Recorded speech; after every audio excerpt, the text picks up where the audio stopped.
On sait jamais, moi je suis un cœur à prendre, ça veut dire il faut quand même que je fasse Eh ma publicité. Ah voilà, contactez le zéro dans le... Ou retweet à l'adresse mail et tout comme Jams. Les rêves d'anciens. De ouf. Non, allez, plus sérieusement. Bon, bah, bonjour Randy. Merci d'avoir accepté de parler dans notre podcast. Merci d'avoir accepté l'invitation. Ça fait super plaisir de te recevoir. Et j'espère que tu vas bien déjà. Bah écoute, merci à toi de m'avoir invité, c'est un honneur hein, d'être reçu par la figure que tu es en fait. Non mais je suis Oh. désolé, figure politique de premier plan, chroniqueuse, éditorialiste, Oh, ça journaliste, y est, ça y est. élue On municipale. n'est pas là pour parler de moi aujourd'hui. Mais il faudrait peut-être un jour hein, Je enregistrer un m'interviewe podcast. moi-même.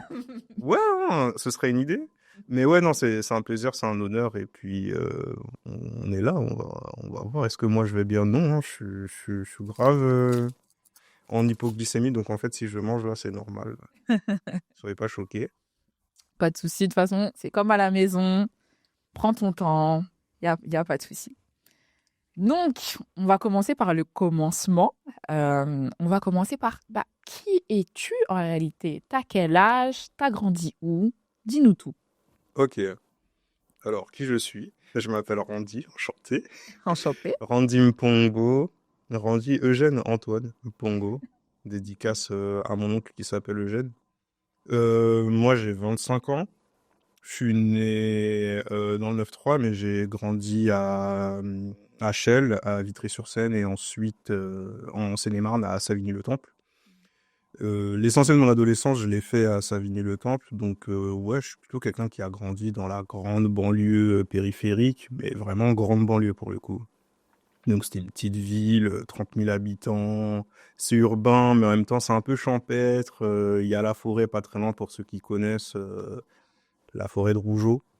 Mais aussi pas très loin du coup de tout ce qui est Fontainebleau, l'Essonne et tout ce qui va avec. Donc en fait, c'est vraiment des endroits qui ont été urbanisés très récemment dans l'histoire du bassin parisien, quoi. Hmm. Tout ça pour dire que voilà, on vient pas des endroits très bitumes en fait. Voilà, moi je peux pas dire je viens des blocs, des tours de 13 étages, c'est pas vrai. Voilà. Ok, mais tu me disais quand même que c'était une ville assez mixte en termes d'origine sociale. Bah ouais, hein, franchement, c'est une ville qui est assez mixte en termes d'origine sociale et il y a clairement pas des grands bourgeois dans la ville, je pense. En tout cas, pas que j'en ai croisé.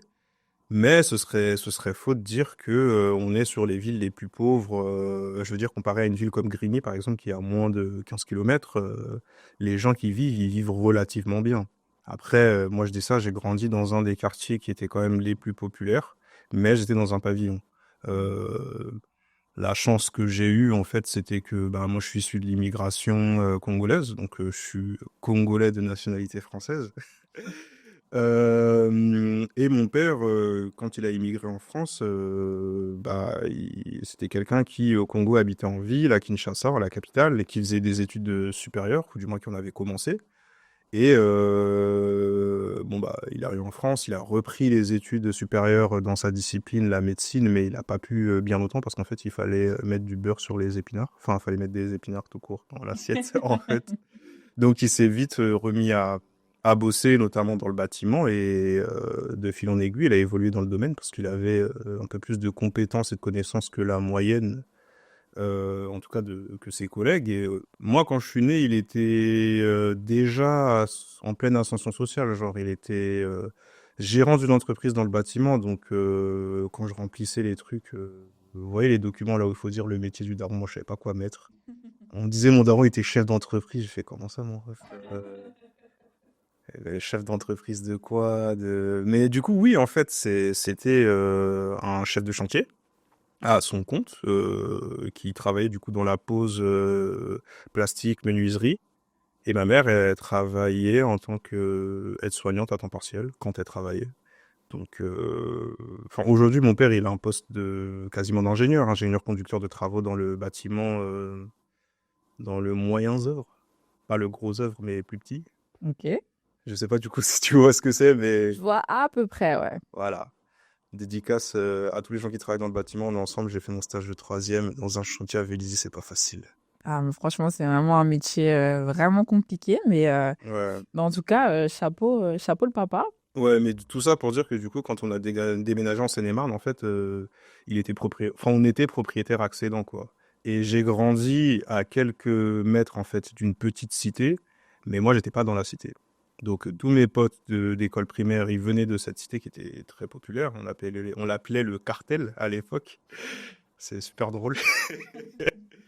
Et c'est ça mon terreau en fait. Mais pour le coup, j'étais clairement pas quelqu'un qui était riche non plus, mais j'avais conscience déjà à ce moment-là de pas être dans les plus pauvres en fait, parce que mes meilleurs potes, et je pense à un de mes meilleurs amis à ce moment-là qui s'appelle Wamuru, dédicace à toi si t'écoutes, même si ça m'étonnerait, qui est lui d'origine ivoirienne et qui habitait au cartel, enfin dans la petite cité juste en face.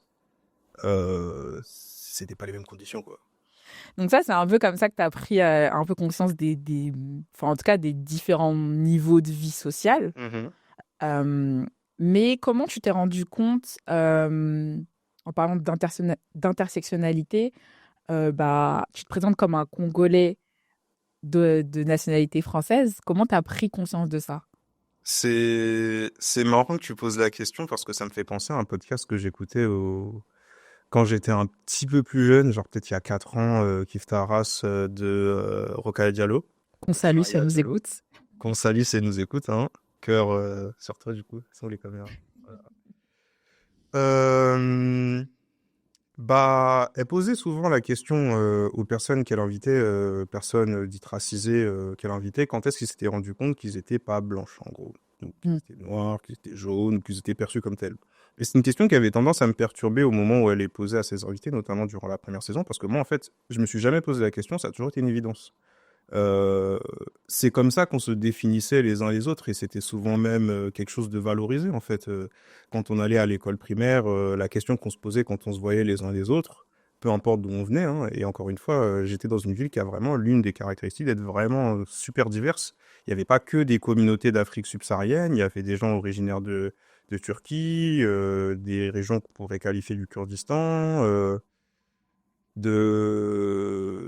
D'Europe centrale et des gens qui descendaient d'immigrants polonais, espagnols, italiens. Donc la première question qu'on se posait quand on se rencontrait les uns les autres, c'est tu viens d'où? C'est quoi tes origines? Donc, si t'avais pas d'origine, c'était un peu wow, quoi. Genre t'étais là, ah t'es... C'est là où tu commences à réfléchir. Alors, mon grand-père, du coup, Ouais, mais moi, il n'y avait en pas besoin, hein, parce Italie. que pour moi, c'était vraiment en lignée directe. Mon père est congolais, ma mère est congolaise, les deux de la RDC. Donc, en fait, quand je me présentais, c'était clair. Et puis, de toute façon, c'était quand même une culture qui était assez vivace chez moi, avec la musique, la nourriture, l'église aussi. On aura l'occasion d'en rediscuter. Mais, donc, ouais, pour moi, c'était une évidence, hein, même si je parlais pas du tout lingala, ni à la maison, ni quoi, parce que mes parents ont toujours très bien parlé français et ils nous ont parlé français à la maison, malheureusement. Mais donc, je me définissais, aussi loin que je me rappelle, comme quelqu'un de congolais, quoi. Ça, c'est quand tu as grandi, tu as pris conscience petit à petit de ta classe sociale, de tes origines, etc. Mais comment tout ça, ça t'a amené à t'engager? Tu m'as dit que ton orientation euh, scolaire a joué un grand rôle dans cette politisation et de comment tu as perçu les inégalités. Est-ce que tu peux nous en dire un peu plus? Ouais, de fou, ça a joué un rôle de ouf. Je pense que ça a vraiment été limite l'un des moments fondateurs dans les premières injustices que j'ai vécues. Il y avait quand même des choses qui étaient déjà relativement conscientes, même si je pense que c'était des balbutiements de politisation. Après, je pense que la politisation, c'est pas un processus qui commence à un moment T et qui se termine à un moment T, du coup.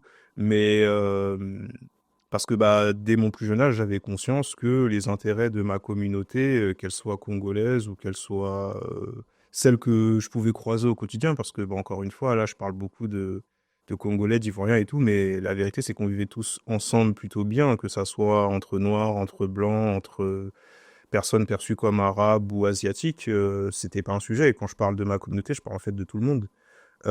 J'avais conscience que nos intérêts ils étaient plutôt à gauche. Et puis j'ai grandi, ma petite enfance, elle était durant la présidence Sarkozy. J'avais conscience que pour le coup, c'était pas nos intérêts qui étaient défendus par l'homme, hein, aussi sympathique puisse-t-il être, d'ailleurs.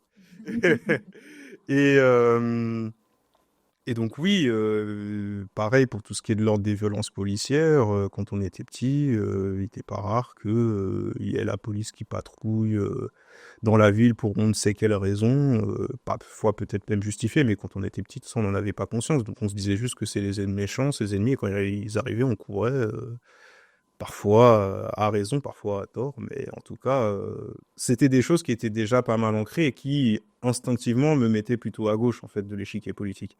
Mais effectivement, quand je suis arrivé à mon orientation post-bac, donc après le lycée, j'ai vécu la violence que c'est de subir entre guillemets son orientation, enfin subir clairement son orientation entre guillemets, parce que je crois pas qu'il y ait d'orientation, hein. Il y a un énorme déterminisme.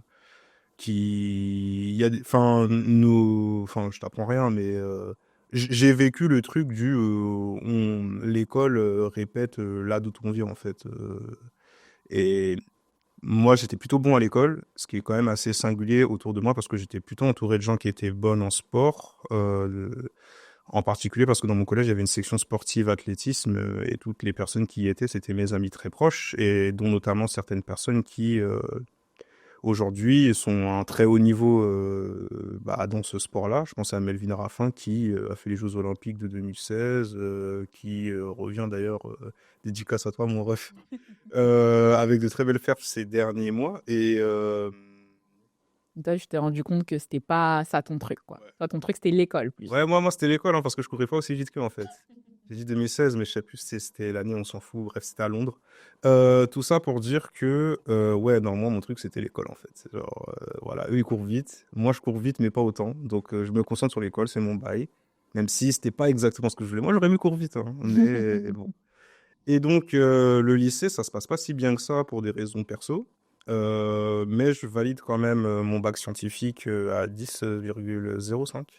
Waouh, ah oui, t'as échappé belle. Ah, j'ai pas été au rattrapage, mais du coup, admission post-bac, parce que c'était la dernière année de admission post-bac, je fais vraiment en Orience. Et c'est en m'engageant, en fait, en tant que prof particulier bénévole, que je me suis dit, en fait, transmettre, ça me plaît.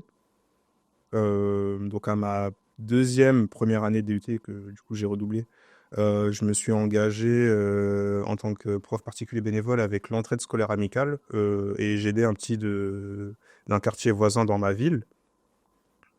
Et là, je me suis rendu compte que bah, déjà, ça me plaisait de transmettre. C'était quelque chose qui avait toujours été là dans ma personnalité. Je suis quelqu'un de plutôt pédagogue et tout et tout.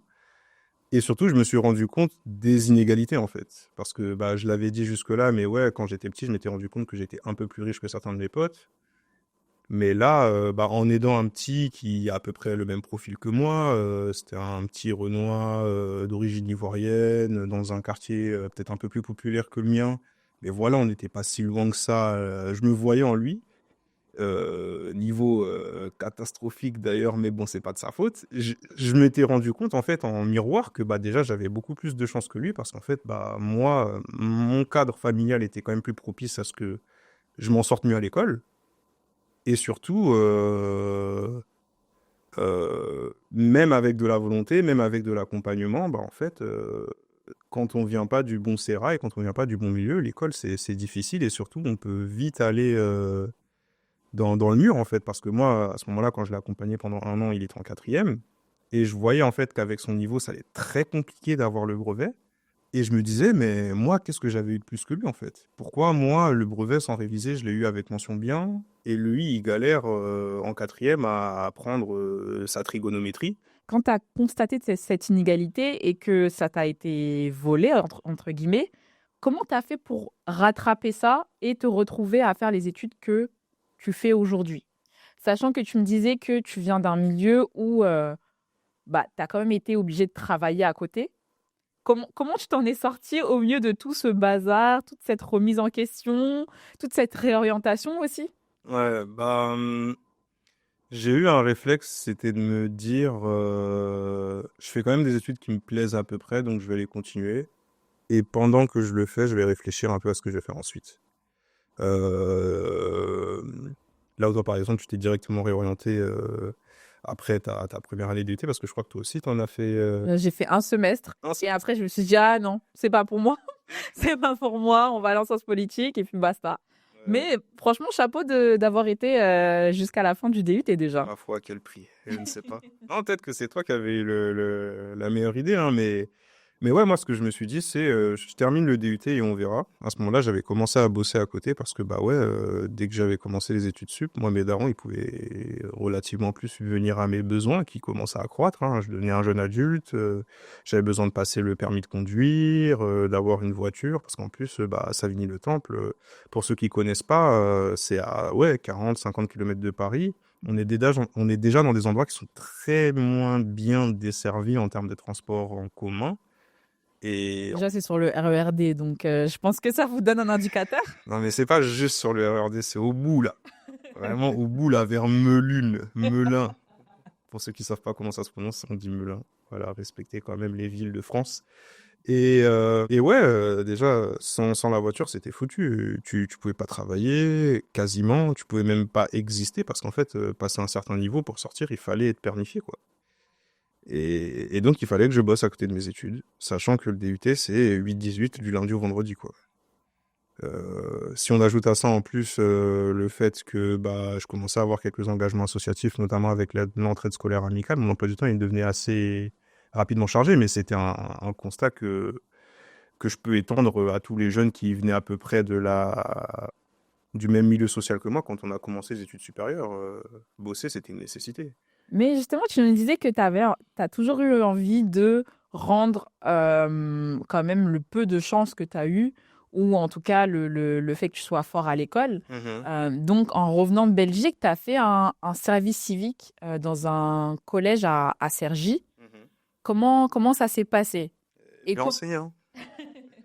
Ouais, ouais, c'est exactement ça.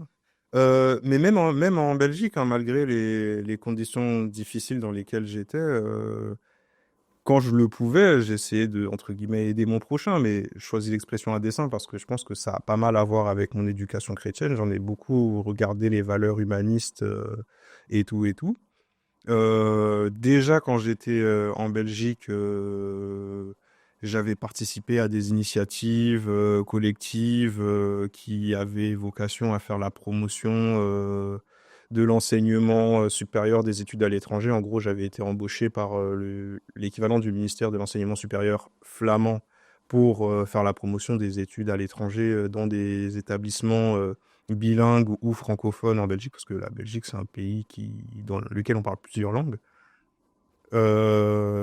Et ça, en soi, c'était déjà une expérience qui, pour moi, était super gratifiante parce que j'avais le sentiment d'être utile et de rendre un peu ce qu'on m'avait donné et surtout d'être dans le partage. Pareil, j'avais été assistant prof de français pour les gens qui prenaient les cours de français dans mon établissement, parce que j'étais à Courtrai, qui n'est pas une ville francophone en Belgique, mais néerlandophone. Et ça aussi, c'était super gratifiant pour moi parce qu'il y avait vraiment le sentiment d'être utile et au fur et à mesure se dessiner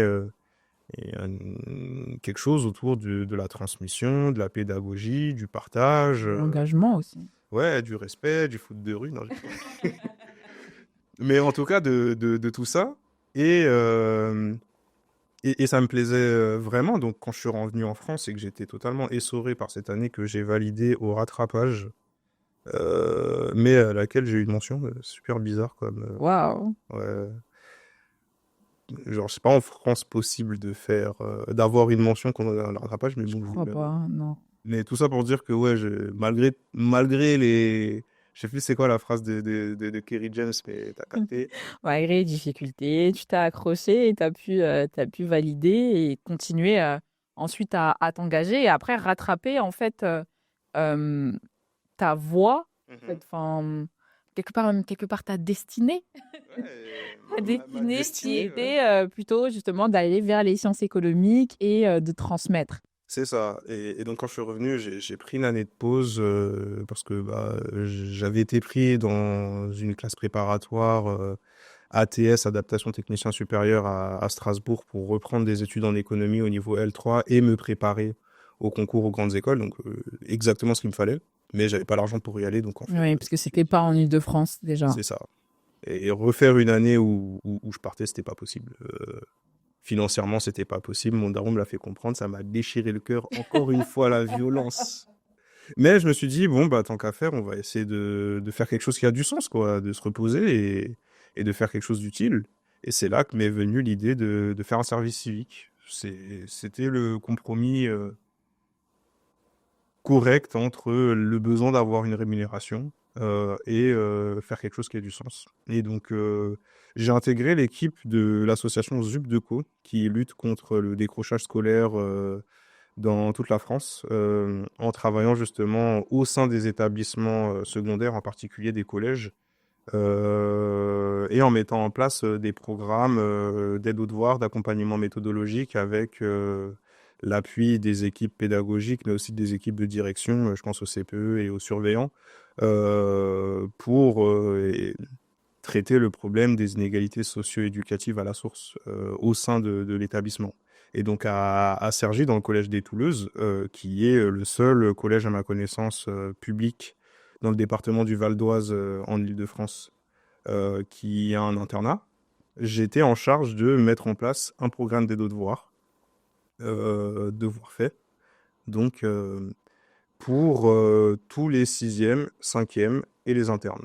Donc tous les sixièmes, cinquièmes sur la base du volontariat, donc si les parents le voulaient.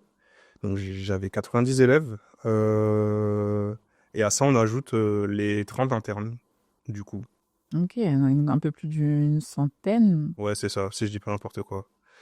Et bah là, encore une fois, je me suis dit, bon, bah, on va essayer de résorber les inégalités socio-éducatives à notre échelle, hein. Mais j'étais encore très naïf. Je me disais, bon, je commence un peu à connaître le système éducatif en France et c'est tard, c'est défaut. Et l'idée, du coup, ça va être de, le plus tôt possible, susciter la petite graine chez ceux qui le veulent et qui le peuvent de l'excellence. C'était comme ça que je le pensais à ce moment-là. Là. Chez ces gamins qui ont pas forcément eu les chances que moi j'avais, ou même qui ont eu le même parcours que moi, parce que pour la plupart, ils me ressemblaient pas mal, quoi. Mais là encore, je me suis pris une claque parce que, ah, non, c'était Par rapport au niveau des élèves, par rapport à quoi? pas forcément par rapport au niveau des élèves, parce que là, en fait, en étant à l'intérieur de l'établissement scolaire, je me suis rendu compte de la complexité de la question, en fait. Parce que j'étais quand même modeste et humble. J'avais conscience que c'était pas juste en arrivant avec mes sabots et mes idées que j'allais prendre les deux, trois gamins qui allaient se la donner sur les 90 que j'allais avoir en charge.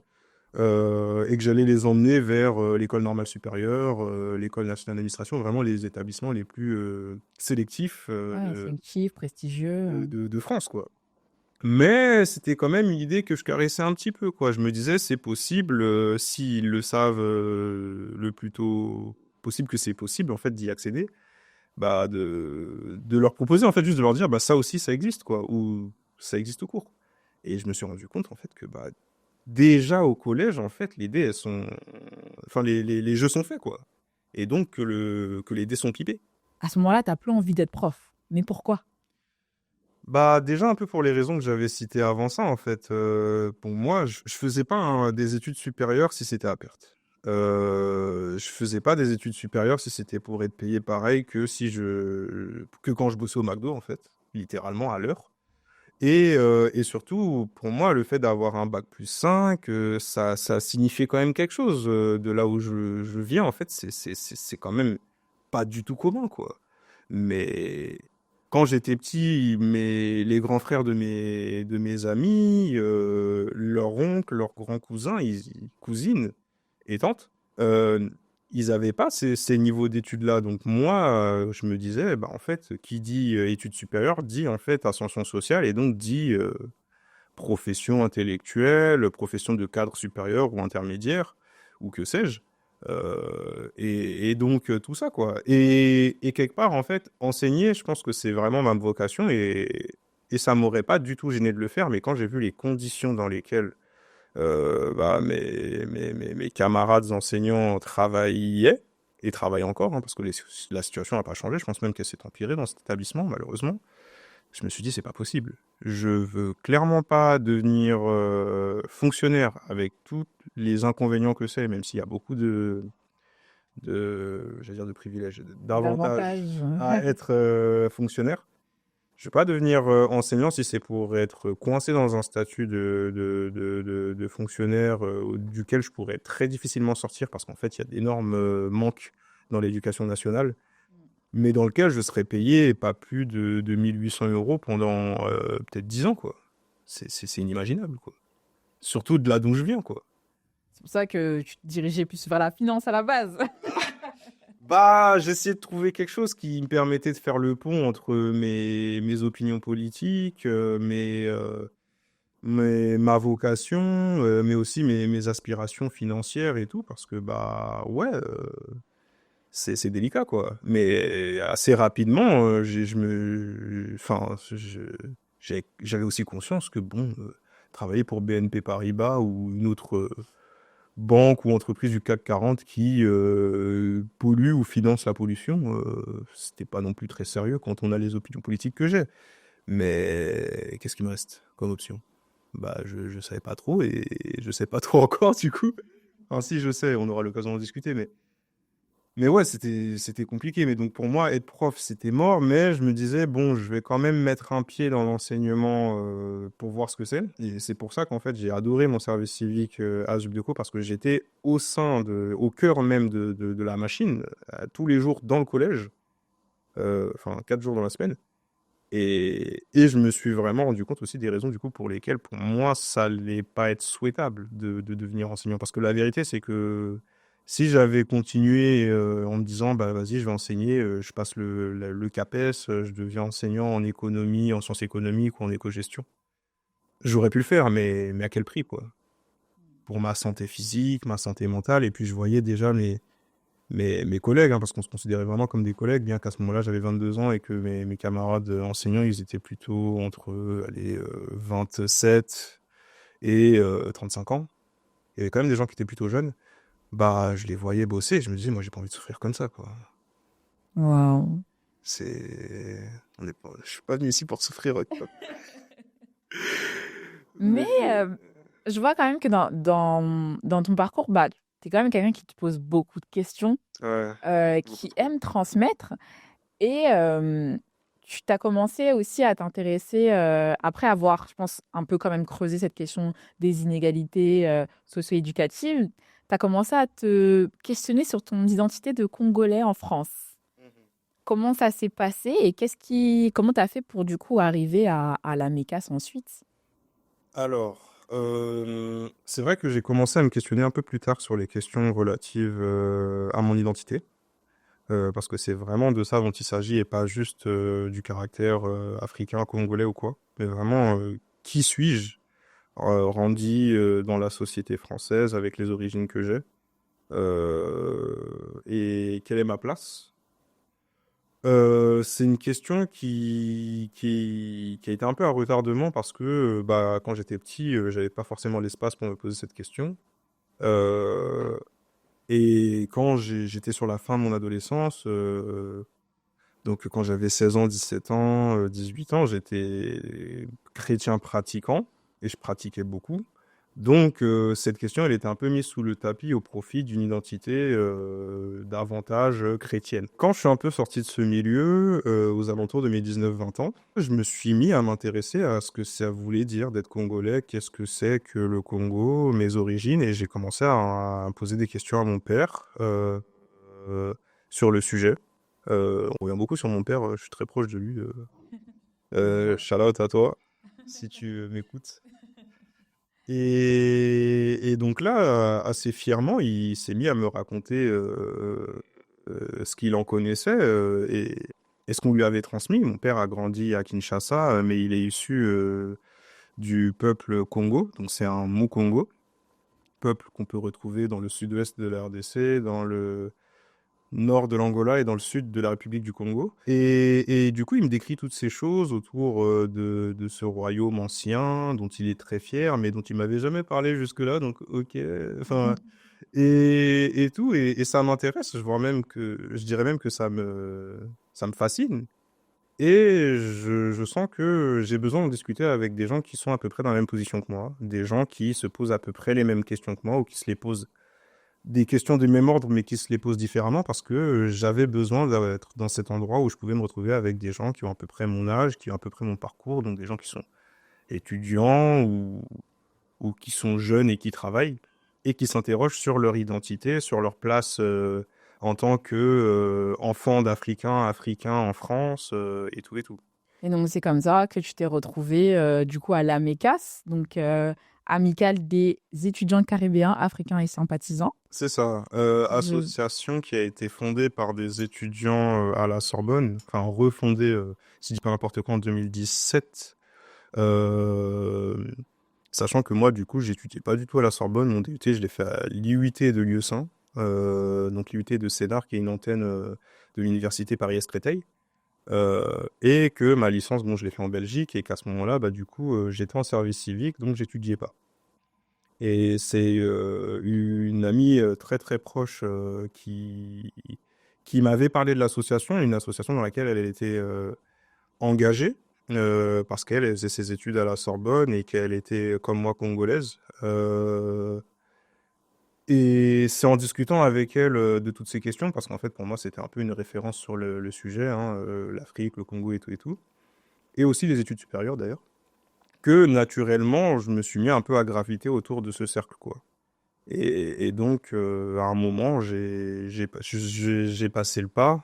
Après un an et demi, j'ai entre guillemets pris ma carte à la MECAS. J'ai adhéré à l'association, bien que j'étais pas étudiant à la Sorbonne, et c'était pas un problème. J'y ai adhéré en novembre 2021. Et au fur et à mesure, je m'y suis engagé assez naturellement parce que, bah, mine de rien, avant ça, j'avais déjà été engagé dans des associations, donc je sais ce que c'est. C'est un cadre dans lequel je me plais. Et je me suis mis à rencontrer plein de gens super intéressants, super géniaux, qui viennent un peu partout d'Afrique, mais aussi des Caraïbes. Et d'ailleurs, même des gens qui n'étaient pas africains, qui adhéraient à l'association parce qu'ils sont intéressés par les problématiques sociales relatives aux sociétés africaines et à leur diaspora. Et donc, je me suis retrouvé au fur et à mesure à prendre des responsabilités de façon relativement naturelle, hein, au sein de notre collectif. Ça a commencé en prenant le poste de responsable de la vie associative, puis secrétaire général l'année qui a suivi la fin de mon service civique quand j'étais en classe préparatoire à Strasbourg, parce qu'au final, j'y suis allé, même si ça a été un fiasco absolu. Euh, et, euh, et ensuite, l'année qui a suivi, quand j'ai intégré mon master en sciences économiques et sociales à Nanterre. Dans ce cadre-là, j'ai pu mûrir ma réflexion sur ce que, en fait, ça veut dire d'être africain. Et aujourd'hui, bah, je me sens beaucoup plus à l'aise à dire que je suis congolais, bien que je sois né en France, bien que j'ai été au Congo que 2 fois. Parce que bah c'est pas parce que j'ai pas la nationalité que je suis pas congolais en fait. La nationalité c'est juste des choses qui sont d'ordre légal, normative, administrative. Être congolais c'est faire partie d'une nation, faire partie d'un peuple. Et moi je fais à 100% partie du peuple congolais et du peuple Congo en particulier parce qu'en fait il y a plein de peuples au sein de la RDC. C'est pas un État-nation, il y a différentes nations au sein de cet État. C'est une des caractéristiques souvent des pays qui ont été colonisés.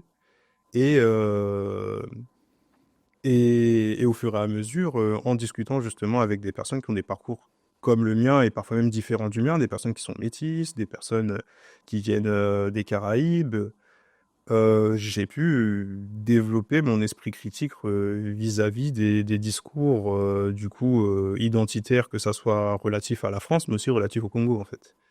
Et je pense que à ma façon assez singulière, je suis et français et congolais. Même si, comme j'ai dit, congolais, français de nationalité. Voilà. Je vois. Et, mais du coup, dans cette association, vous faites quoi exactement? Parce qu'il y a toujours ce côté transmission, mais vous le faites par quel format en fait? Alors, l'AMICAS, l'amicale des étudiants caribéens, africains et sympathisants, c'est effectivement une association étudiante, mais on est ouvert à tous. On est ouvert aux étudiants de la Sorbonne, aux étudiants qui ne sont pas à la Sorbonne, et on est ouvert aux étudiants, aux gens qui ne sont pas étudiants, aux hommes, aux femmes, aux personnes qui ne se définissent pas dans un de ces deux genres. Et notre objectif premier, c'est de rassembler des gens qui sont africains, caribéens et qui s'intéressent aux questions relatives à ces peuples pour discuter dans un cadre bienveillant des questions que je viens de citer en fait. Mais au-delà de ça, on a aussi conscience en fait que bah, en tant qu'Africains ou descendants d'Africains en France, on connaît assez mal notre histoire et on nous l'a pas appris, soit parce qu'on était dans des cadres familiaux qui permettaient pas cette transmission, soit parce que les institutions dont le travail est de encenser du savoir n'ont pas beaucoup dans les différents programmes auxquels on a été sujet, charrier de savoir sur les sociétés africaines, quoi. Ou alors à la marge, et pas forcément de la meilleure des façons, quoi. Et donc, ça venait d'un constat un peu bête de se dire, bon, bah, on connaît pas tous très bien notre histoire, bah, venez, on se met ensemble et on apprend ensemble, quoi.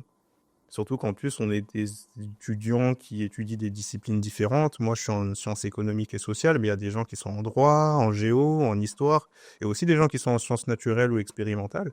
Et, ben, on met tout ça en commun. Et une fois que toutes ces choses, on les a en commun, bah, on peut se permettre, en fait, de les diffuser et de promouvoir, en fait, ces savoirs sur les sociétés africaines et leur diaspora au plus grand public.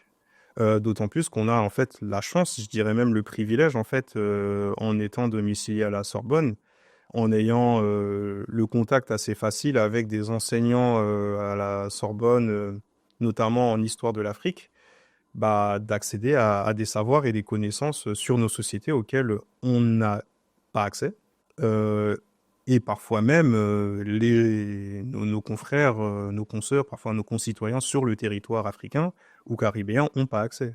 Parce que les chercheurs de pointe sur ces sujets-là, depuis presque, j'allais dire des décennies, mais on peut parler de siècles, ils sont souvent en fait en Occident, quoi.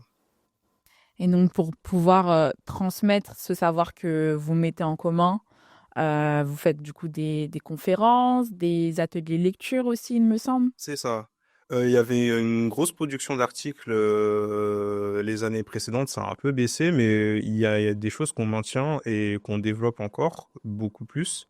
C'est des conférences où en fait on va partir d'un sujet de société relatif à l'Afrique, aux Afriques, aux sociétés africaines, une en particulier ou plusieurs en même temps en faisant intervenir en fait des experts sur le sujet, que ce soit des chercheurs ou même des consultants ou même des activistes ou autres, pour qu'ils puissent en fait nous partager leur savoir, leur production intellectuelle et scientifique. Et nous, on va faire le travail un peu de tampon et de vulgarisation justement en modérant ces conférences, en animant ces tables rondes, mais aussi sur des sujets qui peuvent être un peu moins techniques, en faisant des clubs lecture sur des livres qui sont parfois plus accessibles que des articles scientifiques sur les guerres décoloniales dans les années 1950, 60, 70, 80. Et même en faisant des choses qui sont plus de l'ordre du multimédia, des podcasts, c'est beaucoup de productions qui varient aussi en fonction des sensibilités des membres qui vont et viennent chaque année. Mais aujourd'hui, je suis fier de me dire qu'à notre échelle, en tant que jeune étudiant en sciences humaines africain, caribéenne ou intéressé par ces questions, on participe à la diffusion des savoirs, de savoirs de qualité, de savoirs scientifiques, de savoirs éprouvés sur ces sociétés, parce qu'en fait, bah, l'humain a horreur du vide, le cerveau a horreur du vide, et aujourd'hui, force est de constater que les contenus qui sont partagés sur ces sujets-là, sur les réseaux ou autres, souvent c'est très médiocre, quoi. Mais bon, on part de là où on est et on essaie de contribuer à notre échelle à essayer de relever le niveau. Bah, j'encourage les gens qui nous écoutent et qui nous regardent à aller voir ce que vous faites sur vos sites, sur vos réseaux sociaux et à participer aux prochains événements. Mais juste pour finir, si tu as un truc à dire aux jeunes qui nous écoutent, ce serait quoi sur l'engagement? Alors, sur l'engagement. Déjà, dormez, réfléchissez beaucoup. Non. Franchement, si vous le pouvez, si vous en avez le temps et si vous avez la capacité physique, cognitive, émotionnelle, n'hésitez pas à vous engager en fait, parce que bah il y a l'espace pour, hein, et nous à la MECAS par exemple, on serait ravis de vous recevoir en tant que membre adhérent. N'hésitez pas à nous contacter d'ailleurs si vous voulez participer aux événements ou même rejoindre l'association pour être bénévole parce que bah déjà c'est gratuit et aussi parce que bah nous on est ouvert et il y a besoin quoi. Donc pas hésiter. Aussi parce que vous êtes légitime. Ce que j'ai beaucoup mis en avant, je pense, de façon assez naturelle au sein de mon parcours, c'était qu'en fait, j'avais le sentiment tout au long de mon parcours que j'étais pas légitime à prendre la place que j'avais envie de prendre en tant qu'étudiant, en tant que Français en France, en tant qu'Africain dans la société, enfin dans la diaspora. Mais qu'en fait, bah, le fait même d'exister, en fait, on est là, on vit, on existe, ça a bien un sens, ça a bien une raison, donc on est légitime à faire ce qu'on fait, en fait, du moins pas moins que les autres, quoi. Donc s'il y a des sujets qui vous parlent, s'il y a des sujets qui vous intéressent, sur lesquels vous avez envie de, sur lesquels vous avez le sentiment que vous avez votre mot à dire, bah parlez, en fait, hein, parce que bah, les autres, ils parlent, ils vous attendent pas, quoi. Surtout quand c'est pour dire de la merde. Je suis vulgaire, là, voilà, je l'ai dit. Donc, C'est faut pas pas hésiter, rejoignez-nous. Et à défaut, si c'est pas nous, rejoignez les autres, on les aime aussi, hein. On n'est pas dans la concurrence, voilà. On est une association, il n'y a pas de concurrence capitaliste là. Et foncez, hein, parce que bah on a besoin de vous en fait. Et bah, merci Randy pour ton temps. Merci d'avoir répondu à nos questions. Merci Essaye. pour d'avoir parlé de ton parcours aussi, qui, moi, même qui suis plus âgée, un petit peu plus âgée que Un toi. petit peu plus. Ah, ça y est, hein. Un petit peu plus âgée que toi. Je trouve quand même 'fin, que c'est inspirant. J'ai 'Fin, inspiré l'ancienne. ah, bah oui, Ah quand là même là. le fait que tu bah, que tu toujours persévéré, en fait, malgré les difficultés financières, même, on n'en a pas trop parlé, mais aussi de santé mentale, parce que le burn-out militant, étudiant et tout Ah, ce qui s'en sort, et c'est quand même une problématique importante et qui touche énormément de gens. Donc, je suis vraiment ravie de t'avoir reçu et avec plaisir de te revoir dans d'autres contextes. ouais, je termine sur ce point-là parce que c'est vrai que c'est un point qu'on voulait évoquer, mais du coup, on n'a pas eu le temps, bon, c'est pas grave. Mais j'insiste sur le côté, engagez-vous si vous le pouvez. Et c'est OK si vous vous engagez pas maintenant, parce que bah, c'est possible en fait d'avoir des opinions politiques, d'avoir des convictions, mais de pas forcément être un militant, soit parce qu'on peut pas, et, et soit parce qu'on peut pas au moment T, soit parce qu'on peut pas à cause de contraintes physiques, financières, de santé et tout et tout. Et, et j'insiste vraiment sur ce point-là parce qu'en fait, bah moi dans mon parcours, je l'ai pas évoqué, mais tout ça, ça a été coûteux quoi. C'est juste pas possible en fait de vivre dans ces conditions précaires, de travailler et en même temps d'étudier et de s'engager sans payer le prix sur le plan de la santé physique ou mentale quoi. Et le burn-out étudiant, le burn-out militant, c'est pas un mythe. Moi, je l'ai vécu à plusieurs reprises et j'en ressors encore. Je suis encore en convalescence, hein, pour tout vous dire. Je vous cache rien. Et c'est pas facile, c'est pas un jeu. Donc, foncez-y si vous le sentez, si vous le pouvez, mais si vous le sentez pas, bah c'est ok, c'est pas grave d'être en retrait un moment, de se reposer ou de se dire juste que bah vous voulez pas aller sur le devant de la scène parce que vous vous sentez pas, c'est ok. Bah, merci beaucoup. Sur ces belles paroles.